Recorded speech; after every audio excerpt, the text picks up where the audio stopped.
Bonjour à tous, ici Maxime Bizot, fondateur de fiche-droit.com et je suis ravi de vous retrouver aujourd'hui pour une nouvelle vidéo dans laquelle on va parler de l'apport en industrie.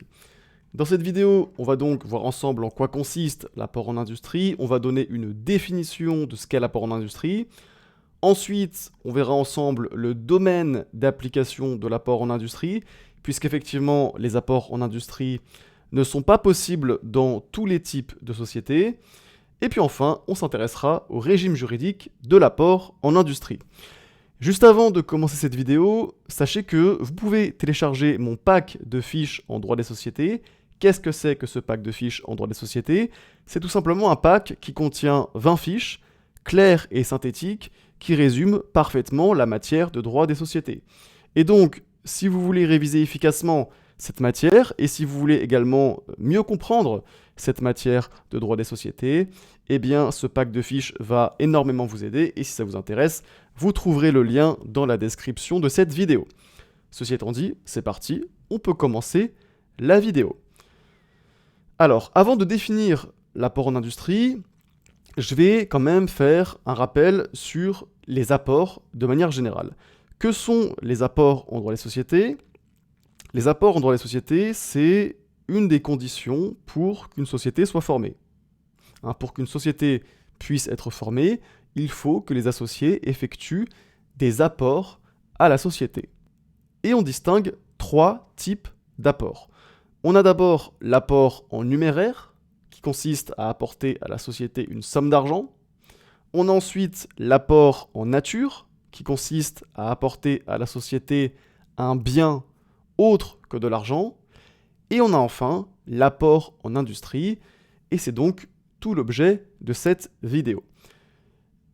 Et l'apport en industrie peut se définir comme l'engagement d'un associé de mettre à la disposition de la société tout ou partie de son activité ou de son savoir-faire. Et donc concrètement, qu'est-ce que l'associé apporteur en industrie peut mettre à la disposition de la société? Eh bien, il peut mettre à la disposition de la société, par exemple, ses connaissances techniques, ou bien un certain nombre de services qu'il rend à la société. Il peut également mettre à la disposition de la société sa notoriété ou encore son expérience. Par exemple, il y a différents types possibles d'apports en industrie. Mais de manière générale, il est possible d'apporter en industrie tout type de travail à la condition que ce travail soit exclusif d'un lien de subordination, puisque sinon, il s'agit d'un contrat de travail. Alors prenons un exemple pratique pour bien comprendre l'idée. Admettons que vous décidiez de monter une start-up. Vous souhaitez par exemple développer une application web. Pour développer une application web, vous avez besoin d'engager des développeurs web qui vont réaliser la partie technique, qui vont concrètement créer techniquement l'application. Et des développeurs web, ça peut coûter cher, voire même très cher. Admettons que pour ce travail, ils vous demandent une somme de 50 000 € en échange de cette prestation de service. Et bien, plutôt que de les payer 50 000 € pour cette prestation de service, vous pourriez leur proposer de conclure une convention d'apport en industrie par laquelle ils apporteraient à votre société leur service technique de création de l'application en échange de parts ou d'actions de votre société. C'est ça un apport en industrie, et donc ça c'est un bon exemple d'apport en industrie. Ceci étant dit, quel est le domaine d'application de l'apport en industrie? D'abord, il faut savoir que les apports en industrie sont tout simplement exclus dans les sociétés anonymes. En revanche, les apports en industrie sont autorisés dans toutes les autres formes sociales que la société anonyme, et sont donc autorisés notamment dans les sociétés à responsabilité limitée, dans les sociétés par action simplifiée, dans les sociétés en non collectif, dans les sociétés en participation, ou encore dans les sociétés civiles. Et puis enfin, il y a une précision qu'il faut apporter concernant les sociétés en commandite simple et les sociétés en commandite par action, c'est que dans ce type de société, les apports en industrie sont autorisés, mais en réalité, ils ne sont possibles que pour les associés commandités, à l'exclusion des associés commanditaires. Voyons maintenant ensemble le régime juridique de l'apport en industrie. D'abord, ce qu'il faut comprendre et ce qui est très important, c'est que donc la contrepartie de l'apport en industrie, comme tout apport, réside dans l'attribution à l'associé apporteur d'actions ou de parts sociales de la société. Mais en ce qui concerne plus spécifiquement l'apport en industrie, la contrepartie de l'apport en industrie, on va attribuer des actions ou des parts en industrie, et ces actions ou ces parts en industrie ne contribuent pas à la formation du capital social.